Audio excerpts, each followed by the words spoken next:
Shalom Aleichem, Ibu Bapak, Saudari-saudara dan adik-adik yang diberkati dalam Tuhan kita Yesus Kristus. Kembali lagi kita bercakap-cakap di seputar pujian.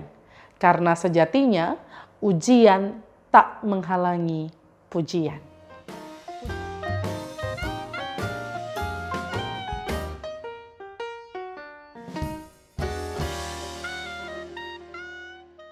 Pujian kali ini didasarkan pada Kidung Jemaat nomor 453.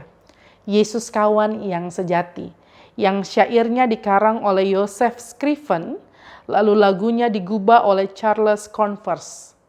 Yesus Kawan yang Sejati kita nyanyikan bersama-sama. Yesus kawan yang sejati, bagi kita yang lemah, tiap hal boleh dibawa dalam doa padanya. Oh, betapa kita susah dan percuma berlelah bila kurang pasrah diri dalam doa padanya.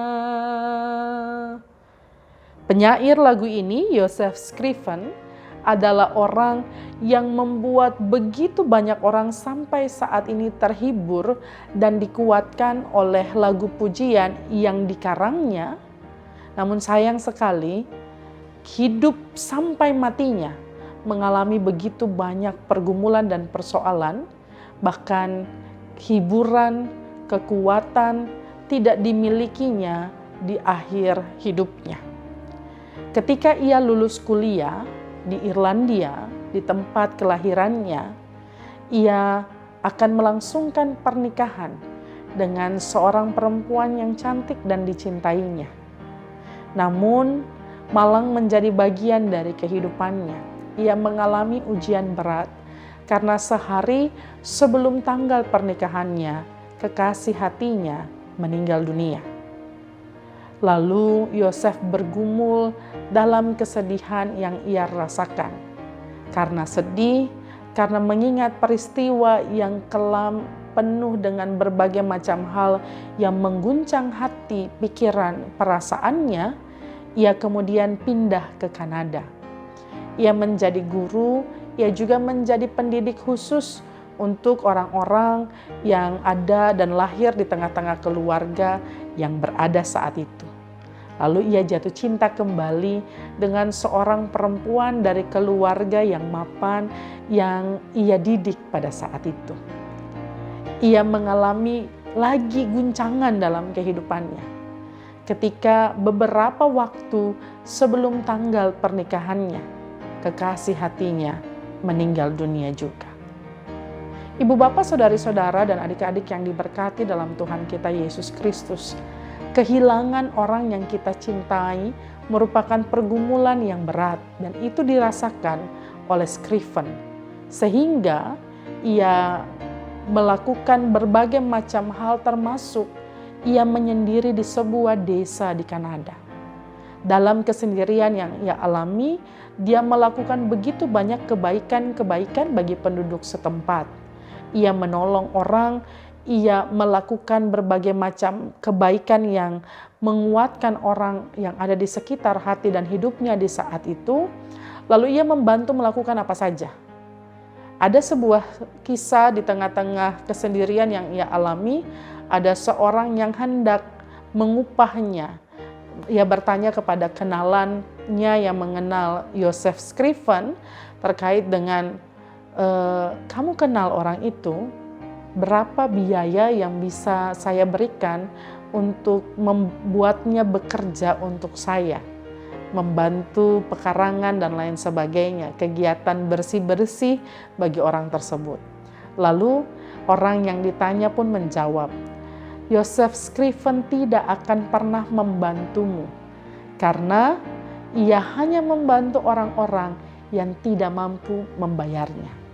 Jadi untuk memulihkan hati pikirannya, Joseph Scriven melakukan hal-hal yang memanusiakan orang lain, Bahkan kegiatan sosialnya ditujukan bukan untuk keuntungan diri, tapi untuk memudahkan orang lain menjalani kehidupannya.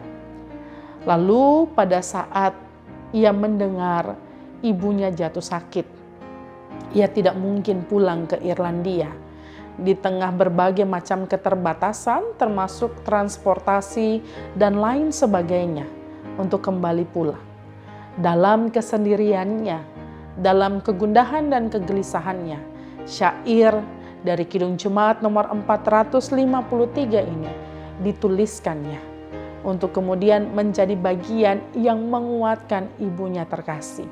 Ia mengirimkan kata-kata ini dengan harapan ibunya bisa kembali bersemangat, pulih, secara khusus percaya bahwa tiada kawan lain yang setia dan sejati selain Yesus Tuhan. Meskipun sebenarnya keyakinan iman percayanya tengah ditentang oleh begitu banyak orang, termasuk keluarganya. Tapi Joseph Scriven tetap percaya bahwa Yesuslah kawan sejati di tengah-tengah perjalanan dan pergumulan kehidupan tiap orang di dunia ini. Ibu bapak saudari-saudara yang diberkati dalam Tuhan kita Yesus Kristus, syair ini kemudian ditemukan oleh orang yang mendampingi Joseph Scriven.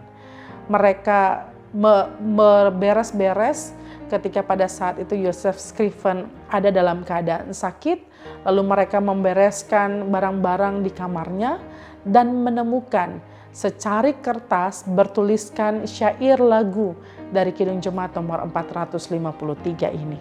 Mereka bertanya siapa yang menuliskan, lalu Scriven pun menjelaskan. Di usianya yang ke-67 tahun, Scriven pun meninggal dalam kesendirian. Saat itu ia tinggal di salah satu kawannya, di rumah salah satu kawannya.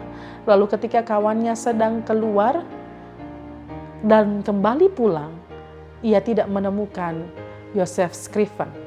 Mereka mencarinya, menyisir danau di sekitar rumah kawannya tersebut. Lalu kemudian mereka melihat ada jasad dari Joseph Scriven. Ia sudah tidak lagi bernyawa. Entah apa yang menjadi penyebabnya. Apakah ia kesepian, ia mengenang kekasih hatinya yang telah pergi mendahuluinya, entah apa penyebabnya.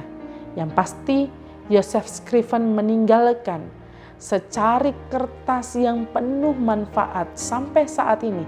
Syair yang menguatkan begitu banyak orang. Meski ironisnya, ia sendiri pun tidak mendapatkan kekuatan dan penghiburan di akhir-akhir hidupnya dalam kesedihan yang ia alami.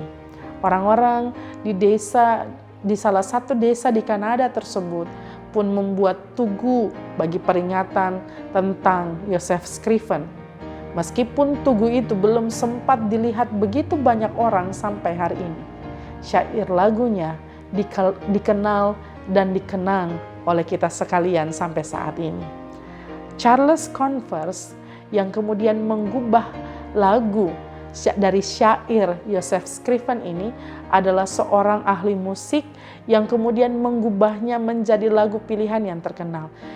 Syair Joseph Scriven bukan satu-satunya syair yang kemudian digubahnya menjadi lagu bagi kita sekalian untuk kita nyanyikan sampai saat ini.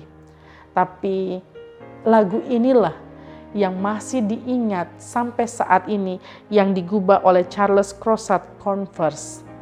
Seorang penyanyi Injili yang terkenal saat itu, Ira Sankey, yang menemukan lagu ini. Pada saat-saat terakhir sebelum buku karangan kumpulan lagu-lagu rohani dicetak, Ira kemudian melihat ada sebuah lagu yang sungguh menguatkan hati. Karena kalau kita lihat bait kedua, bait ketiga, kita tahu betul bahwa Joseph Scriven punya iman yang sungguh-sungguh menguatkan dan menghibur. Lalu Ira membaca lagu ini, lalu di akhir-akhir sebelum bukunya dicetak, Ira kemudian membuang salah satu lagu dari Charles Converse dan memasukkan lagu Kidung Jemaat nomor 453 ini.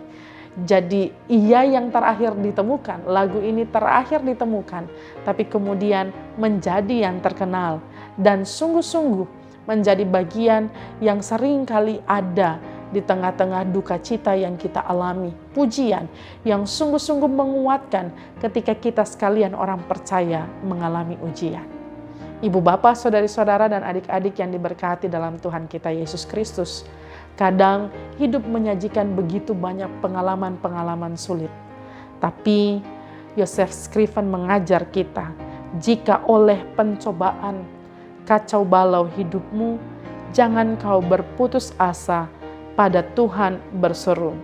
Yesus kawan yang setia, tidak ada taranya. Ia tahu kelemahanmu, naikkan doa padanya. Lalu ketika saat ini kita ada dalam begitu banyak hal yang membuat kita letih dan lelah, kita jenuh mungkin, atau bahkan kawan-kawan di sekitar kita berubah menjadi lawan. Orang-orang seringkali meninggalkan kita berjalan sendiri. Dikatakan di bait yang ketiga, adakah hatimu syarat, jiwa ragamu lelah? Yesuslah penolong kita, naikkan doa padanya. Biar kawan lain menghilang, Yesus kawan yang baka. Ia mau menghibur kita atas doa padanya.